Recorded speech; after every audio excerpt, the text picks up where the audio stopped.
have a very important question for y'all. Do you believe in Jaws? Maybe not. You know, what about Sharknado? Do you all believe in that? Yeah, probably not. I mean, Jaws falling from the sky. Yeah, I really hope that doesn't happen. But could it? You know, let's find out.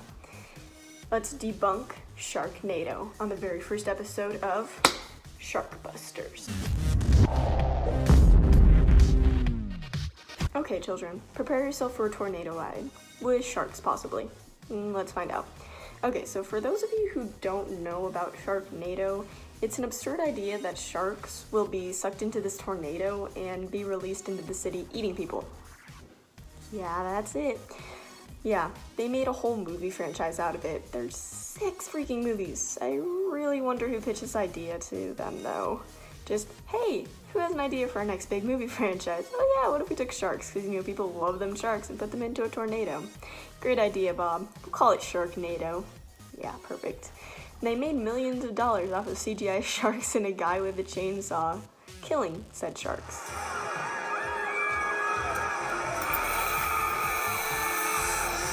Yeah, this is definitely gonna work. Yeah, my reaction is the same as your guys'. Perfect. 10 out of 10. Would watch. Okay, well, since you've had a look into the Sharknado world, let's see if any of this is actually possible. And not the chainsaw guy, but, you know, Jaws falling from the sky. Yeah, let's look at that. Let's start off with some other raining animals. And no, I'm not going to be talking about raining cats and dogs. Okay, that's just a term, not literal. Probably could be, though, if you tried hard enough. Alright. There have been occurrences of raining frogs in Hungary in 2010, tadpole and frog rain in Japan in 2009, raining fish for 2 days, 2 days, guys, in Australia in 2010, and spider rain. Fun, in Brazil. Definitely not going to Brazil. So we know that it's possible to rain animals, but spiders and sharks are very, very different. Sharks are massive, and by looking at the movies, the great white sharks are the most prominent sharks, so let's use these bad boys as our statistics. Adult female great white sharks can be anywhere from 15 to 21 feet long. Adult males can be anywhere from 11 to 13 feet long, and they can weigh from 1,500 pounds to 2,400 pounds. So what tornado can be compatible with holding a 2,000-pound shark? Let's find out. We can use the Fujita scale developed by Dr. Theodore Fujita in 1971 to measure the power of tornadoes. This scale is ranked from an F0 being minimal damage to an F5, which is incredible damage. F0s are the weaker tornadoes. Their winds can range from 40 to 72 miles an hour, or 64 to 116 kilometers an hour. They can cause some damage to chimneys or TV antennas, but other than that, they're weak. F1s pick it up a little bit. Their winds range from 73 to 112 miles an hour, or 117 to 180 kilometers an hour. They can cause moderate damage, uproot trees, and move cars, but they can't pick them up. F2 winds can range from 113 to 175 miles an hour, or 181 to 253 kilometers an hour. These tornadoes can cause some serious damage. They can demolish sheds and pick up automobiles. F3 winds can range from 158 to 206 miles an hour, or 254 to 332 kilometers an hour. They cause severe damages to houses and other buildings and will flatten forests and farmlands. F4s range from 207 to 260 miles an hour, or 333 to 418 kilometer an hour winds. Their damages are devastating to all buildings. F5s are the top of the line, with 216 to 318 mile an hour, or 419 to 512 kilometer an hour winds. These cause incredible damages to everything they pass. Nothing would be left. Okay, so let's narrow down our search for compatible tornadoes. F0s and F1s are out of the picture. There's no room for the weak. F5s and F4s are probably way too devastating for the sharks to cause any major damages.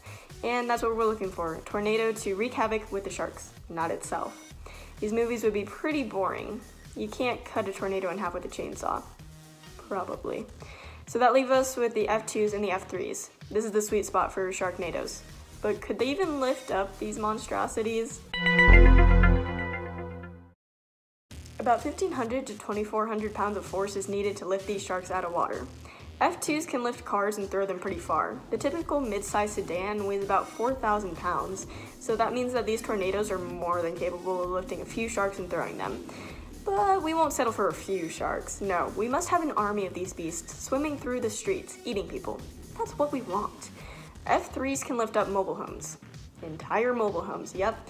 Single-wide homes are about 45 to 50 pounds a square foot, overall 1,100 square feet, so they weigh roughly around 52,000 pounds. Perfect. F3s, that's the way to go. With one of these bad boys, we'll have sharks swimming rampant in the streets. But we're not done, no. Tornadoes form on land, so how on earth are they gonna pick up sharks? I don't think that there's any walking sharks. Well, not all tornadoes form on land. Some form on water. Those are called water spouts. There's two different classifications on water spouts, fair weather and tornadic water spouts. We're gonna look at the tornadic water spouts because fair weather spouts are losers. To put it simply, tornadic water spouts are tornadoes that form in the water and they can travel onto land. Pretty convenient. However, there is a but. Once these water spouts make landfall, they lose force. A lot of it. An F3 water spout can go down to a weak F1. That's not good. We can't have a Sharknado with that. The perfect water spout would probably have to start out at an F4, maybe even an F5, to give us the Sharknado results that we want. But yes, there is one final question that we must answer. Could sharks actually survive being thrown around in the tornado without water or anything like that? Some animals and people have survived being sucked up in a tornado, but it's unlikely that they could survive being thrown around with a whole lot of debris. However, animals and people have been transported over 1/4 mile without injury. In April of 2011, a boy was transported 100 yards by a tornado without injury. So let's assume that these are some tough sharks and they can survive being thrown around in a tornado. Could they survive without water? Sharks can survive up to 15 minutes without any contact with water. None at all.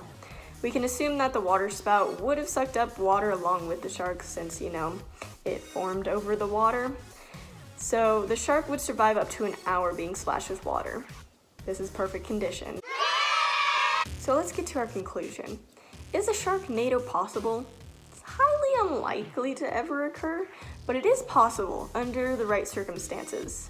First, we're gonna need some very stupid sharks, the ones with no common sense to not swim away from a water spout. Yeah, we need all of those.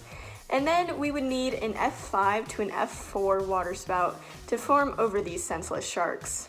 This water spout would then have to use 1,500 to 2,400 pounds of force to lift these sharks from the water, along with some water to keep our killer friends alive. The water spout and sharks would then have to make landfall. Once the tornado is on land, it can release its shark friends into the streets and wreak havoc. Thank you.